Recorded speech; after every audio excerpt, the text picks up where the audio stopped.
Buenas tardes a todos ustedes. Estas son las noticias internacionales del momento en nuestro programa El Mundo Ahora. Estados Unidos y Rusia intentarán normalizar sus relaciones diplomáticas. Ese fue el resultado del encuentro que tuvieron las dos partes en Arabia Saudita. El primero que tienen desde que empezó la guerra en Ucrania. También discutieron cómo acabar ese conflicto, mientras Washington plantea que todos tienen que hacer concesiones. Y desde Turquía, el presidente ucraniano Volodymyr Zelensky insistió en que ninguna negociación sobre la guerra puede excluir a Kiev.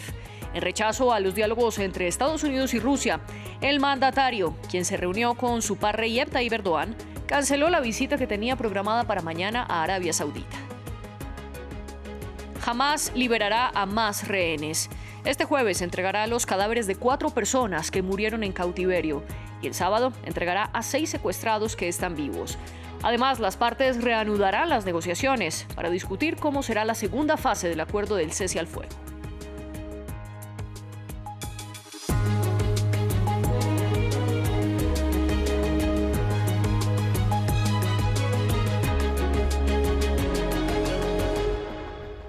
Comenzamos entonces con la actualidad internacional. Por primera vez desde que comenzó la guerra en Ucrania, delegados de Estados Unidos y de Rusia se reunieron cara a cara. El encuentro entre los jefes de la diplomacia de ambos países fue en Arabia Saudita y duró más de 4 horas. Al salir, el secretario de Estado de Estados Unidos, Marco Rubio, afirmó que crearán los mecanismos para restablecer las relaciones entre Washington y Moscú. Mientras que el equipo del ministro de Exteriores ruso, Sergei Lavrov, se mostró satisfecho. Ellos también acordaron iniciar el proceso de negociación para lograr la paz en Ucrania. Esto sin que el gobierno de Volodymyr Zelensky estuviera en la mesa. Diego Bassani nos cuenta más. La reunión de Estados Unidos y Rusia en Riad mueve las fichas del tablero de la diplomacia mundial. Este martes, las partes hablaron en la capital saudita sobre la guerra en Ucrania y otras cuestiones. Tras el encuentro, el secretario de Estado Marco Rubio aseguró que ambos países conformarán equipos de alto nivel para iniciar diálogos formales con el objetivo de lograr una solución para el conflicto. Una mesa en la que, según el funcionario del gobierno de Donald Trump, también estarían presentes representantes de la Unión Europea. Por lo tanto, yo les diría que para poner fin a cualquier conflicto, todas las partes deben hacer concesiones. No vamos a predeterminar cuáles serán. Ciertamente no vamos a negociar esto hoy ni en una conferencia de prensa, de hecho. Pero hay otras partes que tienen sanciones. La Unión Europea tendrá que estar en la mesa en algún momento porque también se han impuesto sanciones. Por su parte, el jefe de la delegación rusa, Sergei Lavrov, ha declarado que están también dispuestos a negociar para ponerle punto final al conflicto armado. En un futuro próximo se pondrá en marcha un proceso sobre el acuerdo ucraniano. La parte estadounidense nos informará quién los representará en estos trabajos y en cuanto sepamos el nombre y el cargo del representante adecuado, designaremos inmediatamente, como dijo el presidente Putin, al presidente Trump, a nuestro participante en el proceso. Funcionarios del gobierno de Vladimir Putin insistieron en que Rusia se opondrá rotundamente a que Ucrania ingrese a las filas de la OTAN, mientras que Ucrania ha afirmado que espera que la Unión Europea haga parte de las discusiones y ha dejado en claro que rechaza cualquier acuerdo sin su consentimiento. Paralelamente, en Ankara, la capital de Turquía, el presidente de ese país, Recep Tayyip Erdogan, se reunió con su homólogo ucraniano Volodymyr Zelensky. Erdogan insistió en que es fundamental respetar el territorio de Ucrania para acordar la paz. Es una respuesta implícita a la propuesta de Donald Trump de que Kiev renuncie a las regiones ocupadas por Rusia, mientras que Zelensky señaló que espera a los delegados estadounidenses en su país y reiteró que los acuerdos no se pueden hacer a sus espaldas. Tenemos los detalles. Garantías de seguridad es lo que pidió el mandatario ucraniano Volodymyr Zelensky a su homólogo turco Recep Tayyip Erdogan en una reunión sobre un posible acuerdo de paz entre Ucrania y Rusia, una solicitud que fue confirmada por Erdogan y que también involucra a Estados Unidos y a Europa. Son 3 yılda izlediğimiz aktif diplomasi dikkate alındığında Teniendo en cuenta la activa diplomacia que hemos llevado a cabo en los últimos 3 años, nuestro país será un anfitrión ideal para las negociaciones que probablemente se celebrarán entre Rusia, Ucrania y Estados Unidos próximamente. Sayın Zelenski ile görüşmemde En mi reunión con el presidente Zelensky expresé el firme apoyo de Turquía a la integridad territorial, la soberanía y la independencia de Ucrania. Al mismo tiempo, subrayé que brindaremos todo tipo de apoyo para finalizar el proceso con una paz duradera. müzakere sürecinin kalıcı bir barışla sonuçlandırılması için Mientras tanto, el mandatario ucraniano se mostró molesto por las negociaciones entre Estados Unidos y Rusia a espaldas de Kiev, al confirmar que no reconocerá ninguna de las medidas que se adopten en esos encuentros si afectan a Ucrania. Estoy convencido de que para Ucrania y para nuestra región, para Europa, es fundamental que cualquier negociación para poner fin a la guerra no se lleve a cabo a espaldas de las partes principalmente afectadas por la agresión rusa. Las reuniones a espaldas de Kiev llevaron a que Zelensky posponga hasta el 10 de marzo la visita que tenía prevista para este miércoles a Arabia Saudita, epicentro de los encuentros entre Washington y Moscú. También hay novedades sobre el acuerdo de cese al fuego en la Franja de Gaza. Israel y Hamás comunicaron que el grupo islamista entregará este jueves los cadáveres de 4 rehenes fallecidos y liberará a 6 secuestrados vivos el próximo sábado. Este fue el resultado de una negociación adicional que tuvieron las partes en El Cairo, Egipto, mientras que la oficina del primer ministro israelí Benjamin Netanyahu informó que esta semana empezarán a discutir la segunda de las 3 fases del pacto. Una negociación, sin embargo, que está retrasada, pues debió haber comenzado el 4 de febrero.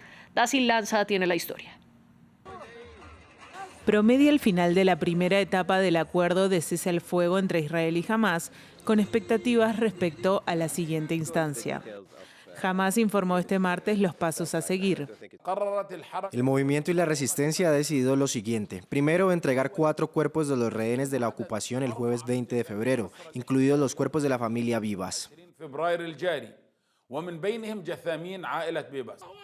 El 7 de octubre, Hamás secuestró a Yarden y Shiri Vivas junto a sus 2 hijos, Ariel, que tenía 4 años cuando fue secuestrado, y el bebé Kfir, de 9 meses. Yarden fue liberado el 1 de febrero, mientras que el resto de la familia había sido declarada muerta por Hamás en 2023, cuando el grupo dijo que fueron alcanzados por ataques de Israel en Gaza.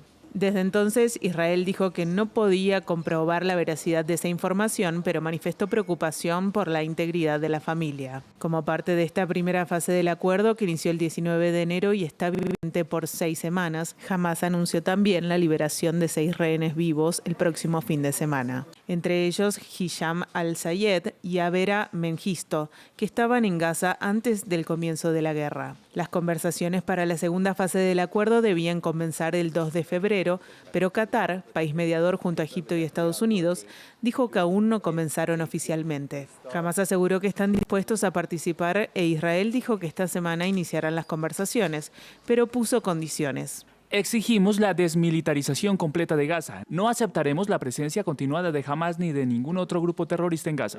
En un primer momento, las partes habían puesto sobre la mesa que en la segunda fase se debatirían el alto el fuego completo y la retirada de las fuerzas israelíes del enclave. Sin embargo, esto es rechazado al menos por parte de la coalición de gobierno de Israel y el propio primer ministro Benjamin Netanyahu puso en dudas al apoyar los proyectos de Donald Trump que prevén el desplazamiento forzoso de palestinos en Gaza. Hoy se cumplía el plazo para que Israel retirara a todas sus tropas del Líbano.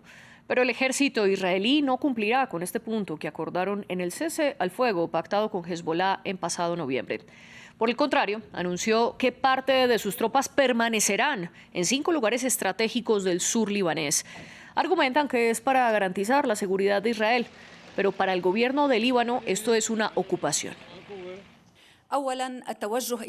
En primer lugar, hacer referencia al Consejo de Seguridad de la ONU, que aprobó la resolución 1701, e instarlo a que tome las medidas necesarias para abordar las violaciones israelíes y obligar a Israel a retirarse inmediatamente a las fronteras internacionales en cumplimiento de la resolución de la ONU. En segundo lugar, constituir cualquier presencia israelí en cualquier centímetro del territorio libanés como una ocupación, con todas las implicaciones legales que surgen de ello bajo el derecho internacional. Hablemos de África con noticias de República Democrática del Congo. La ONU acusó al grupo armado M23 de reclutar menores de edad y de asesinarlos. El reporte lo dio Volker Turk, el jefe de la Oficina de Derechos Humanos de Naciones Unidas. Este comisionado explicó que tienen pruebas de que el M23 reclutó y ejecutó extrajudicialmente a niños en medio del ingreso a la ciudad de Bukavu, ubicada en el este del país, en la frontera con Ruanda. Con esto, Turk también confirma que el M23 controla dicha ciudad desde el pasado domingo, que es además la segunda más importante de la región, después de que los milicianos se tomaran la urbe de Goma. Esto dijo la portavoz de la oficina de la ONU. Nuestra oficina ha confirmado casos de ejecuciones sumarias de niños por parte del M23 después de que entraran en la ciudad de Bukavu la semana pasada. También tenemos conocimiento de que algunos niños estaban en posesión de armas. Hacemos un llamado a Ruanda y al M23 para que garanticen el respeto de los derechos humanos y del derecho internacional humanitario. También estamos documentando casos de malos tratos, violencia sexual y de género relacionada con el conflicto, reclutamiento forzado de niños, intimidación y amenazas de muerte. Cambiamos de noticia porque el Vaticano canceló todos los compromisos que tenía el Papa Francisco para este fin de semana. El sumo pontífice de la Iglesia Católica continúa hospitalizado en Roma por una bronquitis. El reporte más reciente sobre su estado de salud es que ya no tiene fiebre, pero sigue en terapia respiratoria. Veamos más en el siguiente informe. Reposo obligatorio para el sumo pontífice. Aunque el Papa parece estar recuperándose, el Vaticano canceló este martes todos sus compromisos del fin de semana. La misa del domingo será presidida por otro miembro del clero. En este año de jubileo 2025, fieles y turistas llenan la plaza de San Pedro. Le deseo una pronta recuperación y espero que tenga muchos años de fortaleza por delante. Estamos aquí por otras razones, pero todos necesitamos una bendición. Espero que se recupere pronto y pueda retomar su papel. Es un hombre extraordinario y un papa extraordinario. Hospitalizado desde hace 5 días, el Papa Francisco sufre una infección respiratoria polimicrobiana. El lunes por la noche su estado de salud era estable y ya no tenía fiebre. Según el Vaticano, la mañana del martes desayunó tras una noche tranquila y se dedicó a la lectura de la prensa como lo hace habitualmente. A sus 88 años, el pontífice, quien en su juventud sufrió la extracción de parte de un pulmón, es propenso a infecciones respiratorias. Pese a sus problemas de salud recurrentes, el Papa mantiene un ritmo de trabajo intenso, para preocupación de sus médicos que insisten en que debe reducir su actividad. Hablamos ahora de Argentina. El presidente del país, Javier Milei, enfrenta una nueva polémica relacionada con el caso de la denominada como criptoestafa. El mandatario le dio ayer una entrevista al canal TN para defenderse por el escándalo en el que está involucrado, ya que publicó un comentario en redes sociales promocionando la criptomoneda Libra. Y esta luego se desplomó. Actualmente investigan si hubo o no una estafa y hasta qué punto Milei estuvo implicado. Él, sin embargo, dice que no promocionó la divisa. La polémica aumentó después de que se conoció que la entrevista fue editada para borrar una respuesta que podría ser incriminatoria para el mandatario. Nuestro corresponsal Natalio Cosoy tiene los detalles desde Buenos Aires. En la entrevista, el presidente Javier Milei dijo que no promocionó la criptolibra, sino que simplemente le dio difusión. Y que lo hizo cuando supo que ya había salido al mercado, aunque muchos señalan que en realidad se supo públicamente que había salido al mercado después de la publicación de Javier Milei, gracias a esa publicación. El presidente también dijo que solo se había interesado por el proyecto porque le habían dicho que iba a invertir en emprendedores en Argentina, que iba a hacer dinero que se invertiría en la economía del país. Pero luego también dijo que este tipo de inversiones son similares a entrar en el casino y quienes participan de ellas saben que pueden perder todo su dinero.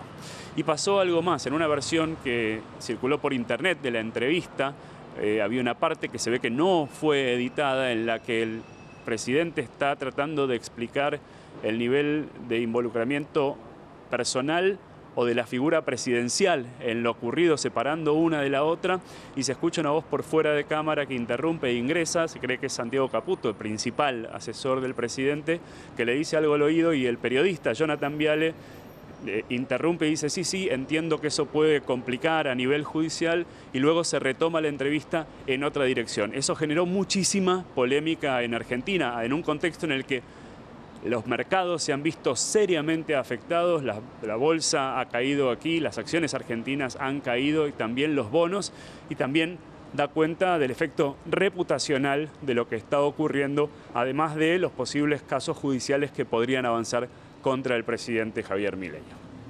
Llegamos por ahora al final de las noticias, pero volvemos enseguida con más actualidad para ustedes.